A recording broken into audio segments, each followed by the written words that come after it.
오늘 하나님 말씀 여호수아 8장 1절부터 9절까지입니다. 여호수아서 8장 1절부터 9절까지 같이 읽겠습니다. 시작. 여호와께서 여호수아에게 이르시되 두려워하지 말라 놀라지 말라 군사를 다 거느리고 일어나 아이로 올라가라. 보라 내가 아이의 왕과 그의 백성과 그의 성읍과 그의 땅을 다 내 손에 넘겨 주었으니 너는 여리고와 그 왕에게 행한 것 같이 아이와 그 왕에게 행하되 오직 거기서 탈취할 물건과 가축은 스스로 가지라.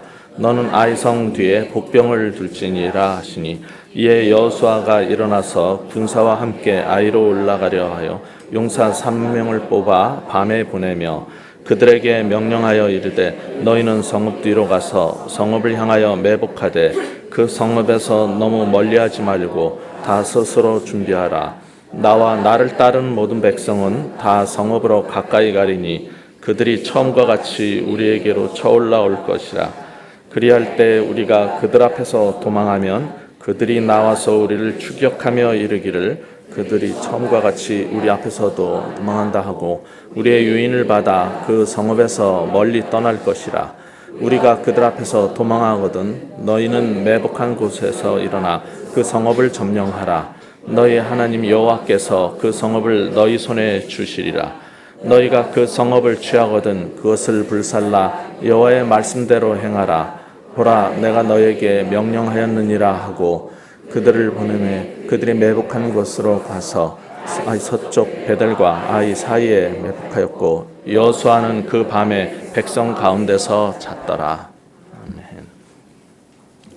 아간의 죄로 인해서 이 아이성 점령 작전이 실패한 뒤에 이스라엘은 하나님의 명령대로 아골 골짜기에서 이스라엘의 죄, 즉 아간과 그에 속한 모든 것을 다 처벌합니다. 그렇게 해서 공동체의 헤렘을 수행하고 정결케 한 다음에 다시 아이성 공격 작전을 수행한 것이 8장 내용인데 가끔 가다가 보면은 우리 아침에 이렇게 묵상해야 될 내용이 너무 길어서 탈이더니 이건 한 가지 아이성 점령 작전을 왜 3일이나 나눠서 해야 되는지 잘 모르겠어요. 그래서 내일 그 이후를 위해서 오늘은 그냥 도입부 얘기만 해야 되는 상황이 됐는데 지금 이런 상황 속에서 지금 8장을 우리가 보고 있는 겁니다. 첫 번째 출정과 이번 이 아이성 점령 작전이 다른 것은 제일 큰 점은 아마 여호와께서 친히 대장되어 주시고 친히 이끌어 주시는 점일 겁니다. 하나님께서 이 작전을 이끄시면서 하셨던 첫 번째 말씀이 뭐죠? 1절 상반부 보면은 두려워하지 말라 놀라지 말라입니다. 여호수아서 시작할 때부터 계속 반복된 말씀이지만은 특히 아이성 점령 작전에 들어갔다가 36명이나 죽고 막 계속 쫓아내려서 엄청나게 패했기 때문에 모든 백성들의 마음이 7장 5절에 보시면 이렇게 써 있어요. 아이 사람이 그들을 36명쯤 쳐 죽이고 성문 앞에서 스바림까지 쫓아가 내려가는 비탈에서 쳤으므로 백성의 마음이 녹아 물같이 되었다. 이 상황에서 정말 꼭 들어야 할 말씀이 바로 그거였어요. 너희는 담대하라. 두려워하지 말고 놀라지 말라는 말씀이죠. 그러니까 물같이 녹아버린 이 백성들에게 하나님께서는 여호수아라는 리더를 통해서 다시 한번 사기를 북돋아 주시는 거예요. 그리고 이제 모두에게 다시 일어날 기회를 주시는 거죠. 패배자 의식을 갖게 됐어요. 그들은 열심히 싸웠지만 대패를 했기 때문에 전부 다 마음은 물같이 녹고 패배자 의식을 가진 사람들한테 필요한 것은 승리의 경험이에요. 다시 일어날 수 있고 할 수 있다. 왜냐하면 약속의 땅을 취하기까지는 아직 갈 길이 먼데 지금 첫 번째 전투에서 여리고성을 쉽게 얻었기 때문에 기고만장했다가 조그만 성 그 아이성에서 패했잖아요. 그럼 앞으로 갈 길이 먼데 그런 마음가짐으로는 갈 수가 없는 거예요. 그렇기 때문에 이들에게 기회를 주고 이제 두려워하지 말고 놀라지 말라라고 말씀을 하시는 거죠. 그러면서 1절 후반부를 보시면은 군사를 다 거느리고 일어나 아이로 올라가라 그래요. 그 전에 첫 번째 전쟁에서는 정탐꾼이 뭐라 그랬냐면은 2-3천 명만 가도 이건 충분합니다. 조그만 성이에요. 별거 없어요. 이렇게 말을 해서 대패를 했던 거예요. 그런데 이번 전쟁에서는 군사를 다 데리고 가려는 거예요. 아니 그때는 하나님이 없이 자신들의 힘만으로 싸우려고 했기 때문에 2-3천 명으로 패했지만은 하나님이 함께 하시잖아요. 그러면 그냥 2-3천 명이 가든지 조금 더 써서 3-4천이 가든지, 아니 정말 믿음이 있다면 하나님께서 싸우신다 하면은 1,000명만 가도 이길 수 있는 거잖아요. 근데 왜 모든 백성을 데리고 가라고 그랬겠어요? 그들에게 패배자의 의식 속에서 다시 승리의 기쁨을 맛보고 다시 분기탱천해서 그 다음에 목표까지 갈 수 있도록 하기 위한 배려가 아닌가 하는 그런 생각이 듭니다. 그리고 구체적인 전략까지 주시는 거예요. 2절에 보면 너희는 후반부에 아이 성뒤에 복병을 둘지라 그랬어요. 저는 그냥 개인적 성격이 정공법을 좋아하지 복병 두고 뭐 이런 거 저는 싫어해요. 뭐 이렇게 할 때 술을 쓰고 뒤에서 딴소리하고 은근히 전략, 전 그런 게 정말 싫어요. 그건 저 개인적인 성격이에요. 근데 이거는 정말 전략적으로 중요한 거고 이미 대패했었고 이것을 이겨만 했고 점령하고 그것을 통과해야지 그 다음에 약속의 땅으로 들어갈 수 있기 때문에 그래서 어떻게든지 이겨야 될 거예요. 그리고 하나님께서는 또 하나님의 방법대로 이것을 명하셨기 때문에 이럴 때에는 개인적 취향하고는 관계가 없는 거예요. 그것이 옳은 거죠, 그냥. 하여간에 하나님께서 모두를 다 끌고 가라고 그랬고 매복까지 하라고 그랬어요. 게다가 이제 여호수아는 지도자로서 여기 보시면은 용사 3절에 보면 용사 엘리트 정병 3만 명을 뽑아서 성 뒤로 가가지고 야간 매복 작전을 시행하려고 하는 거예요.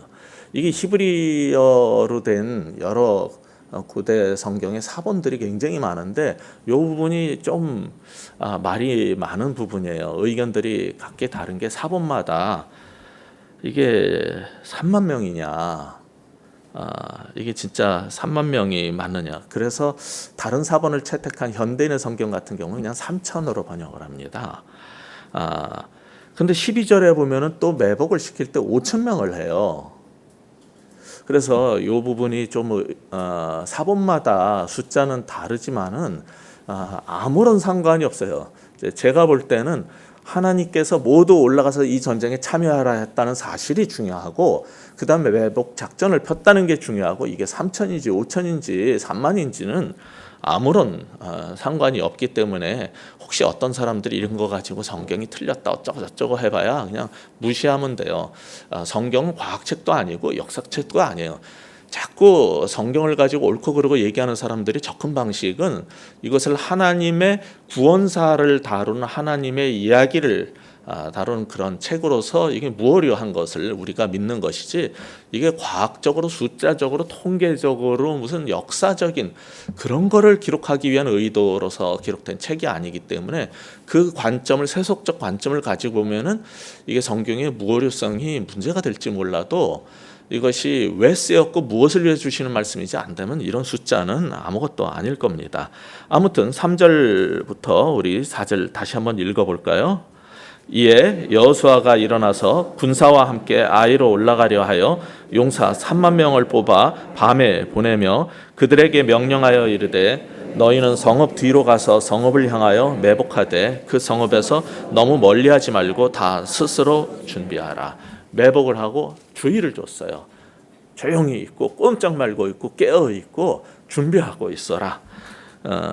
그 다음 전술은 뭐냐면 여호수아하고 나머지 백성들이 처음 아이 점령 작전 패전했을 때처럼 쳐들어가는 거예요. 막 공격해 올라가면은 그 사람들이 또 쫓아나와 가지고 전쟁을 할 거 아닙니까? 그러면은 반격이 들어오면 전략적 후퇴를 하자는 거예요. 그러면은 그 전에 우리를 다 쫓아와 가지고 엄청나게 많이 죽이고 막 승리한 그게 있기 때문에 분명히 쫓아 내려올 거다. 우리가 도망가면 계속 따라올 거다. 그때 5절부터 같이 우리 6절 읽어볼까요? 5, 6절 나와 나를 따르는 모든 백성은 다 성읍으로 가까이 가리니 그들이 처음과 같이 우리에게로 쳐 올라올 것이라. 그리할 때 우리가 그의 앞에서 도망하면 그들이 나와서 우리를 추격하여 이르기를 그들이 처음과 같이 우리 앞에서 도망한다 하고 우리의 유인을 받아 그 성읍에서 멀리 떠날 것이라. 우리가 그들 앞에서 도망하거든. 7절 상반부까지 계속 읽겠습니다. 너희는 매복한 곳에서 일어나 그 성읍을 점령하라. 여기까지요. 네. 그래서 이 작전이 처음에 했던 것처럼 쳐들어가서 전쟁을 하게 되면은 또 나와서 반격을 할 때 도망가자. 그러면은 숨어있던 너희들이, 매복했던 너희들이 싹 뒤에서 들어가가지고 성읍을 차지해라. 그리고 양쪽에서 협공을 하면 될 거 아닙니까? 이게 군사적 이 협공 작전을 펴는 거예요. 그러니까 이 아이성을 점령하기 위한 전투가 처음 여리고성 전투하고 다른 점이 무엇이겠습니까? 근본적으로 다른 게 우선은 똑같은 점은 그거예요. 여리고성 전투도 하나님이 하신 거고, 두 번째 아이성을 점령하려고 갔을 때는 지네들 힘으로 하려고 했어요. 그러다가 졌어요. 다시 할 때는 또 하나님께서 하셔요. 그런데 이 두 번째 아이성 침공 작전에서의 차이점은 뭐냐면은 전 군사가 다 동원이 돼요. 최선을 다해요. 지난번에 제가 말씀드렸죠. 사자가 먹이 하나를 잡을 때도 최선을 다하지 않으면은 그 사슴 한 마리도 놓친다고요. 그런데 그렇게 해서 실패를 경험했기 때문에 이번에는 최선을 다해서 전 군사를 다 끌고 가요. 그리고 모든 전략을 다 동원해요. 그런데 똑같은 점은 뭐냐면 둘 다 하나님께서 하시는 거예요. 하나님께서 하시는데 방법이 달라요. 자, 여리고성 점령 작전은 전적으로 하나님이 하셨어요. 그것을 우리가 뭐라고 말하냐면은 기적이라고 말을 해요. 그들은 그냥 돌아다니면서 7바퀴를 돌면서 기도만 했고 마지막에 시키는 대로 와 하면은 그냥 무너진, 이것은 하나님의 기적으로 점령했어요. 두 번째 아이성 점령 작전도 하나님께서 하시는데 차이가 뭡니까? 하나님께서 하시나 그들은 우리의 최선을 다해야 했어요. 내가 가진 힘을 다 쏟아야 했고 모든 전략을 다 해야 했어요.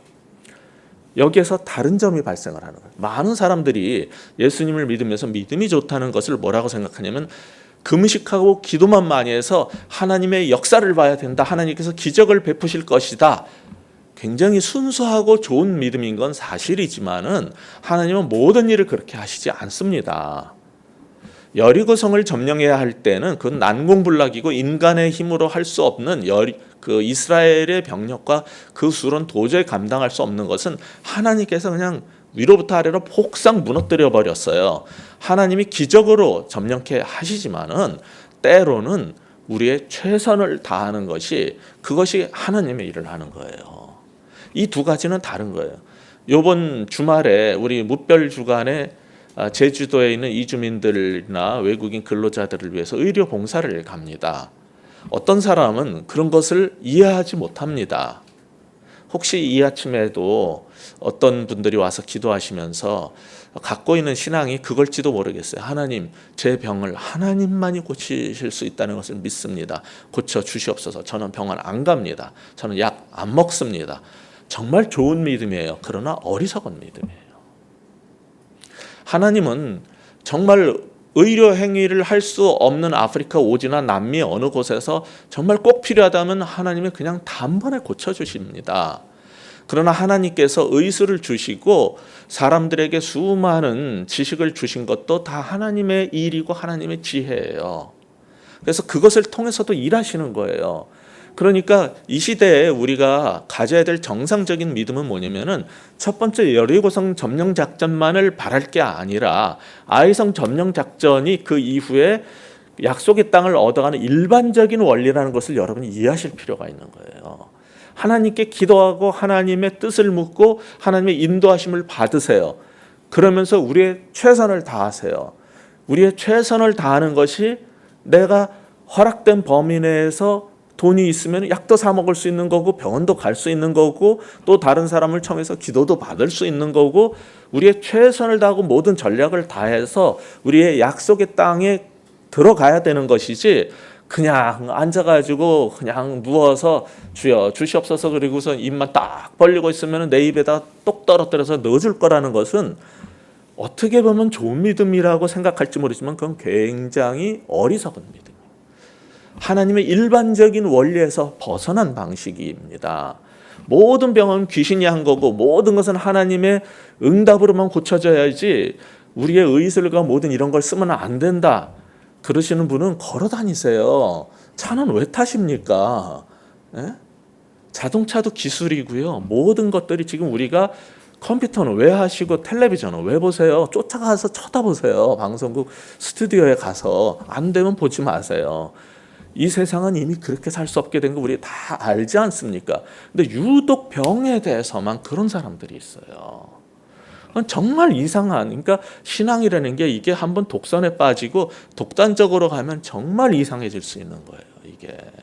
그런데 하나님께서 믿음을 주셔가지고 분명히 난 돈도 있고 병원도 갈 수 있는데 이거는 하나님의 이름으로, 그리고 병원에 가도 아무도 못 고치고 현대의술로 안 된다. 그런데 하나님이 특별하게 내게 말씀하셨어요. 너는 기도하라. 그러면은 기도하셔야 돼요. 암병원 찾아다니고 뭐 할 거 없이 그때는 기도하셔야 돼요. 그래서 하나님의 치유하심을 경험하셔야 돼요. 그건 하나님의 특별한 목적이 있고 하나님께서 말씀하실 땐 그렇게 해야 돼요. 그런데 감기 걸렸는데도 뭐 어디가 부러졌는데 정형외과 가야지. 병원 가서 또 수술 받아야죠. 이거 모든 걸 안 하겠다. 이런 거는 정말 미련한 놈이죠. 하나님이 속 터질 것 같아요. 목사가 봐도 속 터지는데 하나님 볼 때 얼마나 한심하겠어요. 그래서 이게 지금 여리고성 점령 작전하고 아이성 점령 작전은 달라요. 다른데 근본은 똑같아요. 근본은 하나님께서 행하셨고 하나님께서 주신 방식이고 하나님께서 친히 인도하시는 것이죠. 그런 면에서 차이가 있고 또 어떤 근본적인 면에서는 동일하다는 거예요. 이렇게 해서 이 아이성 점령 작전은 우리가 8장 후반부까지 계속 읽어보시겠지만 앞으로 성공을 합니다. 그런데 사실 이걸 보면은 좀 이상한 게 있어요. 그 전에 첫 번째 했을 때 침공했을 때는 왜 실패했을까? 우리는 어저께 그 사실을 잘 알게 된 거죠. 이스라엘 공동체가 죄를 품고 있을 때, 즉 아간의 죄가 개인의 죄의 문제가 아니라 이미 공동체의 죄의 문제가 됐고 그 하나님 백성 공동체 속에 죄를 품고 있는 이상 거룩한 하나님의 백성으로서 하나님의 교회로서 그 사명을 다할 수 없기 때문에 실패하게 되는 거예요. 그래서 아골골짜기 경험을 하게 된 거였죠. 그 죄가 그들을 아프게 하고 슬프게 했고 괴롭게 했고 그것을 아코르 골짜기에 가서 그러한 문제를 갖고 있었던 아칸을 처벌해서 헤렘 첫 명령이 완전히 수행되고 정결케 된 상태에서 이제 아이성을 점령할 수 있도록 허락하신 거예요. 그러니까 이 사실을 나중에 성경을 계속 보다 보면은 이제 소선지서 가시면 호세아서에서 하나님은 이렇게 말씀을 하십니다. 여러분 빨리 찾으실 수 있는 분은 호세아서 2장 15절 상반부를 보시면은 이런 말씀을 보실 수 있을 거예요. 호세아서 2장 15절. 거기서 비로소 그의 포도원을 그에게 주고 아골 골짜기로 무엇을 만든다고요? 소망의 문을 삼아 주신다는 거예요. 자, 첫 번째 아이성 점령 작전은 실패했어요. 쓰디쓴 아픔을 경험했어요. 그것이 아골 골짜기예요. 그것이 아픔의 자리였어요. 그런데 이 아골 골짜기를 다시 그 아이성 침공 작전을 하나님의 방식으로 다시 했을 때 무슨 일이 벌어진다? 아골 골짜기가 소망의 문이 되어버리는 거예요. 그것을 거쳐서 약속의 땅으로 들어갈 수 있는 문이 되는 거예요. 이게 하나님 나라의 원리인 겁니다. 여러분이 이거를 기억하셔야 돼요. 우리가 죄를 품고 있을 때 하나님의 하렘하라는 것을 순종해서 그것을 정결케 하지 않으면 패배하고 고통을 당할 것이고 그 일이 해결이 되기만 한다면은 아골 골짜기가 변하여 소망의 문이 된다. 지금 이 순간에도 사업을 하시면서 또 여러 가지 일 속에서 고통을 겪고 아픔의 과정을 겪는 분이 있을 거예요.